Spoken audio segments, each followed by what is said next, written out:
വിവാദ ചിത്രം Kerala story 2വിന്റെ release തടഞ്ഞുകൊണ്ടുള്ള Kerala ഹൈക്കോടതിയുടെ ഉത്തരവ് സ്വാഗതാർഹമെന്ന് മുഖ്യമന്ത്രി പിണറായി വിജയൻ.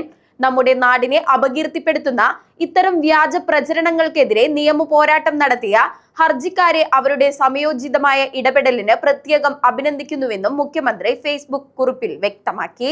ആവിഷ്കാര സ്വാതന്ത്ര്യത്തിന്റെ പേരിൽ ഒരു സംസ്ഥാനത്തെയാകെ അവഹേളിക്കുവാനും ധ്രുവീകരണം സൃഷ്ടിക്കാനുമുള്ള നീക്കങ്ങൾ ജനാധിപത്യ സമൂഹത്തിന് അംഗീകരിക്കാനാവില്ല.